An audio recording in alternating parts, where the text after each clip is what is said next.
बाबू कुंदनलाल कचहरी से लौटे तो देखा कि उनकी पत्नी एक कुंजड़िन से कुछ साग बाजी ले रही है। कुंजड़िन पालक टके सेर कहती तो वो 1.5 पैसे पर राजी होती। कई मिनट तक विवाद चला। आखिर कुंजड़िन 1.5 पैसे पर राजी हो गई। अब तराजू और बाट तो ना का प्रश्न था। दोनों पल्ले बराबर न थे। एक में पसंगा था, बाट भी पूरे न उतरते। पड़ोसिन के घर से सेर आया। साग तोल जाने के बाद अब घाटे का प्रश्न था। पत्नी जी और मांगती। कुंजड़िन कहती कि अब क्या सेर 2 सेर में घाटे में ही लोगी बहू जी। खैर आधे घंटे तक में जाकर के सौदा पूरा हुआ और कुंजड़िन फिर कभी ना आने की धमकी देकर विदाई ले ली। कुंदनलाल खड़े खड़े यह तमाशा देखते रहे। कुंजड़िन के जाने के बाद पत्नी जी लौटकर लोटे में पानी लाई और आपने कहा, आज तो तुमने जरा सा साग लेने में पूरे आधे घंटे लगा दिए। इतनी देर में तो 1500 का सौदा हो जाता। जरा जरा सी बात पे तुम इतनी ठाई ठाई करने के लिए तुम्हारा सिर नहीं दुखता। रामेश्वरी को कुछ लज्जा आ गई। उसने बोले, पैसे तो मुफ्त में ना आते जी। यह तो ठीक है, लेकिन समय का भी तो कुछ मोल होता है। कुंदनलाल ने कहा, तुम तो मेरे से तो नहीं रह जाता कि पैसे की जगह धेले का सौदा लेकर के बैठ जाऊं। उनकी पत्नी बोली, पर इतनी देर में तो तुमने कम से कम 20 पन्ने पड़े होते। कल मैरी से संग को घंट मार दिया, परसों दूध वाले से जिंदगी क्या इन्हीं बातों में खर्च कर दोगी। कुंदनलाल प्रायः नित्य ही पत्नी को सदुपदेश देते रहते। यह उनका दूसरा विवाह था। रामेश्वरी को आए अभी 2 ही 3 महीने हुए थे। तब तक तो कुंदनलाल की बड़ी बहन काम किया करती थी। रामेश्वरी की उनसे ना पटी। उसको मालूम होता था कि यह मेरा सर्वस्व ही लुटाई देती है। आखिर वह चली गई। तब से रामेश्वरी ही घर की स्वामिन थी। वह बहुत चाहती कि परसी को प्रसन्न रखे, पर कुंदनलाल उसे कुछ न कुछ उपदेश देने का अवसर उन्हें मिल ही जाता था। एक दिन बिल्ली दूध पी गई।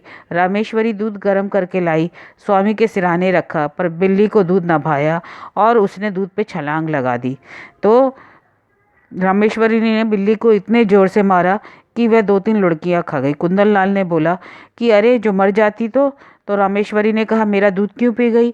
तो क्या उसे मारने से तुम्हारा दूध मिल जाता? कुंदनलाल ने ना कहा, जब कोई नुकसान कर देता है तो उस पर क्रोध भी तो आता है। रामेश्वरी बोली, आना चाहिए। पशु के साथ आदमी की क्या पशु हो जाता है? इसके सिवा और क्या करती? पशु और आदमी में तो कुछ अंतर तो होता है।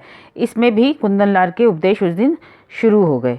इसी भांति एक दिन रामेश्वरी ने एक भिक्षुक को दुत्कार दिया तो बाबू साहब ने फिर उपदेश देना शुरू कर दिया। तुमसे ना उठा जाता था तो लाओ मैं ही दे दूं, गरीब को यूँ दुत्कारना नहीं चाहिए। रामेश्वरी ने कहा कि ये तो फिर दिन भर का तांता लगा रहता है, सारा देश ही तो भिकमंगों से भरा हुआ है। कुंदनलाल ने उपेक्षा के भाव से मुस्कुराकर कहा, उसी देश में तुम भी तो बसती हो। इतने भिकमंगे आ कहाँ से जाते हैं? ये सब काम क्यों नहीं करते? तो सरकार को भी चाहिए कि इनके लिए अनाथालय क्यों नहीं खुलवाती? तब तो स्वराज्य हो जाएगा, तब शायद खुल जाए, आज़ादी के बाद मिल जाएगा। लाखों साधु सन्यासी खड़े हैं, पंडे पुजारी मुफ्त का माल उड़ाते हैं। क्या इतना धर्म काफ़ी नहीं है? अगर इस धर्म में स्वराज्य मिलता तो कब का मिल चुका होता। इसी धर्म का प्रसाद है कि हिंदू जाति अभी तक जीवित है, नहीं तो कब की रसातल में पहुंच चुकी होती। रोम, यूनान, ईरान, सीरिया किसी के भी अब निशाना भी नहीं है। यह हिंदू जाति का ही है जो अभी तक समय के क्रूर आघातों का सामना करती चली आई है। कुंदनलाल ने युवती को चकित नेत्रों से देखा। ऐसे विद्रोही विचार रामेश्वरी में आए कहाँ से? तो उन्होंने उसको फटकार दिया कि व्यर्थ में क्यों विवाद कर रही हो, लजाती नहीं हो, ऊपर से खड़ी बकबक कर रही हो। रामेश्वरी को फटकार लगी तो वह चुप हो गई। फिर वह धीरे धीरे चली गई। एक दिन कुंदनलाल ने कई मित्रों को दावत दी। रामेश्वरी सवेरे से ही रसोई में घुसी रही तो उसको सिर उठाने का भी फुर्सत नहीं मिला। उसे लगता कि यह बेगार ले जा रही है। अगर दोस्तों को दावत ही देनी थी तो उससे पहले से क्यों नहीं कहा गया? उससे क्यों नहीं कहा गया कि वह कोई प्रबंध कर ले? सारा बोझ अब उसी के सिर पे डाल लिया। अगर उससे एक बार पूछ लिया जाता तो दावत तो तब भी होती, पर वह वो प्रस्ताव खुशी खुशी अनुमोदन करती और अपने मन से लगता कि वह यह दावत वो कर रही है। इस समय तो उसे लग रहा है कि उसे बेगार ली जा रही है। मुंशी जी अलग मुंह फुलाए बैठे हुए हैं। सब लोगों ने भोजन किया तो फिर उसने खाना कुंदनलाल को दहा। बाबू साहब ने आके फोड़कर कहा, क्या खा लूं? यह खाना नहीं है, बैलों का सानी है। रामेश्वरी के सिर से पांव तक आग लग गई। सारा दिन चूल्हे के सामने जली। उसका यह पुरस्कार? बोली, मुझसे जैसा हो सका मैंने बना दिया। तो उसने कहा, पूड़ियाँ तो सब कड़ी हो गई हैं। तो उसने बोला, होंगी। कचौड़ियों में नमक इतना था कि किसी ने छुआ नहीं। रामेश्वरी होगा, हलवा भी अच्छा से तुमको बनाना नहीं आता। फिर तो उन्होंने उपदेशों का तार लगा दिया। अब इतने उपदेश दिए कि रामेश्वरी उबकर चली गई। 5-6 महीने इसी तरह से गुजर गए। एक दिन उनके घर पे एक दूर का मेहमान आया। रामेश्वरी को ज्यों इसकी खबर मिली, उसने जलपान और मिठाई भेजी और फिर मैरी को कहला भेजा कि आज यही भोजन करिएगा। वह मेहमान तो बहुत खुश हो गए। जब उनको रोज खाना मिल जाता था तो एक हफ्ता गुजर गया, मेहमान जाने का नाम ही नहीं ले रहे थे। तो एक दिन कुंदन लाल ने कहा, तुमने तो यह रोग पाल लिया। तो रामेश्वरी ने कहा, मैं क्या करूं, अगर कोई मेहमान आया है तो उसे सही से खाना भी ना बना करके खिलाऊं। इससे कुंदन लाल बोले कि ऐसे मुफ्तखोरों का सत्कार करना पाप है। अगर तुमने इतना सर चढ़ाया ना होता तो यह कब का चला गया होता। अब जब 3 में 3 बार इसको भोजन मिल रहा है, 50 बार पान मिल रहा है, तो ये क्यों अपने घर जाएगा। उन्होंने फिर कुपात्र और सुपात्र के बारे में उपदेश देना शुरू कर दिया। ऐसे ही एक दिन देहात से भैंस का ताज़ा घी आया। इधर महीनों से बाजार का घी खाते खाते उनकी नाक में दम हो रहा था। रामेश्वरी ने उस घी को खिलाया, उसमें लौंग डाली और उसको फिर मटकी को निकाल कर चौके पे टांग दिया। उसकी सौंधी सौंधी महक से पूरा घर सुगंध से भर गया। इतने में मैरी चौका बर्तन करने आई। उसने सोचा मटकी को चौके से उठाकर छीपके पे रख दे, पर इस संयोग की बात, जैसे ही उसने मटकी उठाई, मटकी उसके हाथ से छूट गई और टूट गई। धमाका सुनकर रामेश्वरी आई तो मैरी खड़ी रही। उसने कहा, मटकी कैसे टूट गई, अब क्या मैं तेरी तनख्वाह से काटूंगी। तो मैरी ने आंसू बहाते हुए कहा, बहू जी अब तो चूक हो गई, अब चाहे तलब से काटो चाहे जहाँ से काटो। रामेश्वरी ने कहा, मैं कुछ नहीं जानती, अब पैसे तो तुझी से वसूल करेंगे। मैरी बोली, मर जाऊंगी सरकार, कहीं एक पैसे का ठिकाना नहीं है। रामेश्वरी बोली, अब तो कुछ हो नहीं सकता। अच्छा ठीक है, एक काम कर, यहाँ से सफाई कर, मेरे से 5 रुपये ले ले, बाजार से जाकर के घी ले आ। तो मैरी ने कहा, अच्छा ठीक है, आपको जैसा चाहोगी वैसा ही होगा, मैं तुरंत साफ़ किए देती हूँ और बाज़ार से घी ला देती हूँ। जब मैरी साफ़ कर रही थी तो इतने में कुंदन लाल आ गए। उन्होंने कहा कि यह घी किसने घेरा। तो रामेश्वरी बोली, मैरी के हाथ से छूट गया। तो बोली, मैरी के हाथ से छूट गया तो कोई बात नहीं, अब तो इसकी तनख्वाह से ही हम लोग वसूल करेंगे, यह तो ईश्वरीय नियम है। ये कहते ही उस कुंदन लाल ने फिर से उपदेश देना शुरू कर दिया। ये उपदेश को देख करके रामेश्वरी को बहुत गुस्सा आया। बोली, मैरी के सामने ही इन्होंने मुझे डांट दिया, ऐसा कितने दिन तक चलेगा। तो उसने फिर कहा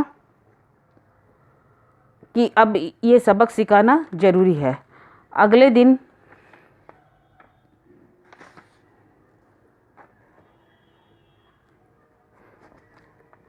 रामेश्वरी इस अपमान को सह ना पाई। अगले दिन वह जब नहीं कुंदनलाल नदी से स्नान करके आए, उन्होंने देखा चौका बर्तन अभी तक नहीं हुआ है, तो उनके प्राण सूख गए। उन्होंने रामेश्वरी से पूछा कि आज मैरी नहीं आई। उसने कहा, नहीं आज तो नहीं आई। तो उसने कहा, पड़ोस की मैरी बुला लो। उसने कहा, आप बुला दो, अगर मैं बुला लेती तो आपको बुरा लगता, फिर आप जो है उस मेरे को उपदेश देने लगते। तो क्या इस वक्त क्या होगा, इस वक्त क्या होगा मुझे कैसे पता। जब रामेश्वरी ने बोला, आप जो खाओगे वही खा लूँगी। तो कहता, अच्छा ठीक है, पैसे दो, बाजार से पुड़ियाँ ला देता हूँ। रामेश्वरी रुपया निकाल लाई, कुंदन लाल पुड़िया लाए। इस वक्त का तो काम चला। जब लौटे तो देखा कि मैरी आई, बोली नहीं आई। पड़ोस से बुला ली होती, कुंदन लाल बोले। रामेश्वरी बोली, बुलाया तो था पर वह 5 रुपये मांगती थी। तो कुंदन लाल ने कहा, वह तो 1 ही रुपये का फ़र्क था, रख क्यों नहीं लिया। रामेश्वरी ने बोला, हुक्म ना मिला था, अगर मैं रख लेती तो फिर आप उपदेश देने लगते। तो कुंदन लाल ने कहा कि तुम तो मूर्ख हो। रामेश्वरी बोली, हाँ हूँ, पर अब क्या करूँगी, इस वक्त तो भोजन ना बनेगा। रामेश्वरी बोली, मजबूरी है। अब तो कुंदन लाल सिर थाम कर बैठ गए। तो उसी समय वो घर से निकले। महरी तो ना मिली पर एक कहार मिला, उसी वो बर्तन धो के चला गया और 1 रुपया भी ले लिया उसने अलग से। रामेश्वरी ने कहा, अब भोजन क्या बनेगा, रोटी तरकारी बना लो। कुंदन लाल बोली तरकारी तो है नहीं। अब कुंदन लाल को फिर गुस्सा आया। वो बोले, दिन भर घर में बैठी रहती हो, तरकारी भी ना लाई गई। तो कहती, मुझे तरकारी लाने का हुक्म ना था। रामेश्वरी बोली, मैं पैसा धेला ज़्यादा दे देती तो। कुंदन लाल ने विवशता देखकर बोला, आखिर तुम चाहती क्या हो। रामेश्वरी ने बोला कि यही कि केवल आप मेरा अपमान ना करो। कुंदन लाल ने बोला, तुम्हारा अपमान कौन करता है। बोलती है, आप करते हो। तो कुंदन लाल बोला, जब मैं घर के मामले में क्या कुछ नहीं बोलूँ। रामेश्वरी बोली, आप ना बोलेंगे तो कौन बोलेगा, मैं तो हुक्म की ताबेदार हूँ। रात कटी, दाल रोटी पर दोनों आदमी लेटे। रामेश्वरी को नींद आ गई पर कुंदन लाल करवटें बदलते रहे। उन्होंने सोचा, अगर रामेश्वरी इस तरह सहयोग ना करेगी तो कैसे काम चलेगा। आज तो बड़ी मुश्किल से कटा। तो उन्होंने समझाया कि मैं तुमको डांटता थोड़ी ना हूँ, मैं तो तुमको समझाता हूँ। इससे जो भी होगा यह तो ना होगा कि दफ्तर जाकर बाजार भागूं राम मैरी से रुपए वसूल करने के लिए। बात इससे बुरी लगी और थी भी बेजार। रुपए तो ना मिले, उल्टी मैरी काम छोड़ दी। रामेश्वरी को जगाकर बोला, कितना सोती हो तुम? रामेश्वरी बोली, मजूरों को अच्छी नींद आती है। कुंदनलाल बोले, चिढ़ाओ मत, मैरी से रुपए ना वसूल करना। रामेश्वरी बोली, वह तो लिए खड़ी है शायद। कुंदनलाल बोले, उसे मालूम हो जाएगा मैं काम करने आएगी।